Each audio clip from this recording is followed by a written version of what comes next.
નમસ્કાર દર્શક મિત્રો, તમે જોઈ રહ્યા છો સાઈ ગ્રુપ મીડિયા સંચાલિત નવસારી લાઈવ અને ઝટપટ ન્યૂઝ। નવસારીના પૂર્ણા નદીના ધારાગીરી ઓવારા ખાતે આજે એક દુઃખદ ઘટના બનવા પામી હતી।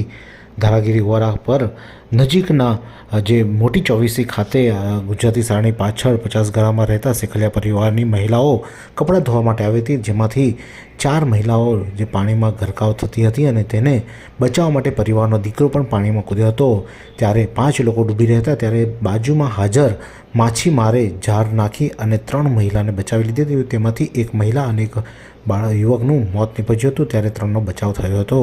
આ સમગ્ર મામલાની વાત કરવામાં આવે તો નવસારીની મોટી ચોવીસી ખાતે આવેલા ગુજરાતી શાળાની પાછળના 50 ગાળામાં રહેતા શેખલિયા પરિવારની મહિલાઓ ધારાગીરી ખાતે રાબેતા મુજબ કપડાં ધોવા માટે ગઈ હતી અને જ્યાં કપડાં ધોતી વખતે એક મહિલાનો પગ લપસી જતાં બાકીની મહિલાઓ પણ તેમની સાથે પાણીમાં ગરકાવ થઈ હતી અને ડૂબવા માંડ્યા હતા।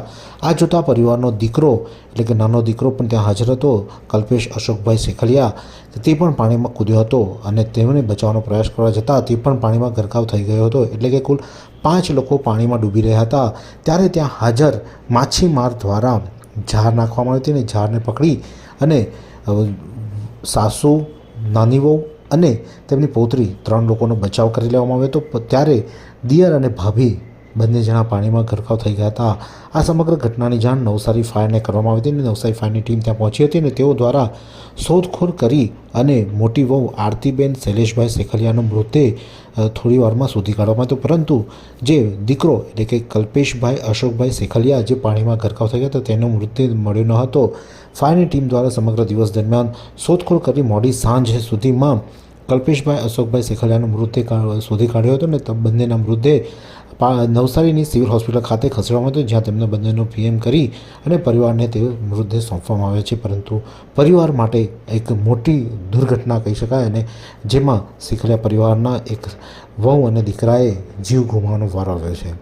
જોકે બાજુમાં હાજર માછીમાર દ્વારા ઝાર નાખી અને 3 મહિલાનો આબાદ બચાવ કરી લેવામાં આવ્યો છે। નહીં તો આજે પરિવારના 5 સભ્યોએ પોતાનો જીવ ગુમાવવાનો વારો આવતો, ત્યારે આ જે માછીમાર છે તેને પણ 100 વંદન છે કે તેને પોતાનો પરવા કર્યા વગર તેને આ તાત્કાલિક 3 મહિલાને બચાવી લીધી હતી, પરંતુ 2ને બચાવવામાં તે નિષ્ફળ રહ્યો હતો અને આજે 3 લોકો જીવિત છે, ત્યારે 2 લોકોના પરિવારના સભ્યોને ગુમાવવાને લઈને પરિવારમાં શોકનું મોજું ફરી વળ્યું છે અને હાલમાં પરિવાર દુઃખની લાગણીમાં સરી ગયું છે અને તેને પરિવારને સાંત્વના તેમના સ્વજનો આપી રહ્યા છે।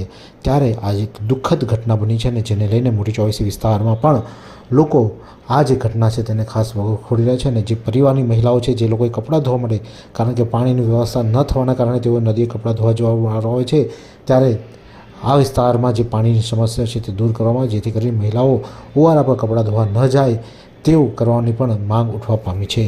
ત્યારે આ જ પ્રકારના અવનવા સમાચાર માટે જોતા રહો નવસારી લાઈવ અને ઝટપટ ન્યૂઝ। એવી કઈ હોસ્પિટલ છે જ્યાં કેન્સર માટે સર્જરીની સેવા હોય, કીમોથેરાપીની સારવાર હોય, રેડિયેશનની સારવાર હોય, પીટી સીટી સ્કેન હોય, કેન્સરની પેથોલોજી હોય, મેમોગ્રાફી હોય, એટલે કે બધું જ। હા, બધી જ સારવાર એક જ હોસ્પિટલમાં હોય, તે છે નવસારી નિરાલી કેન્સર હોસ્પિટલ।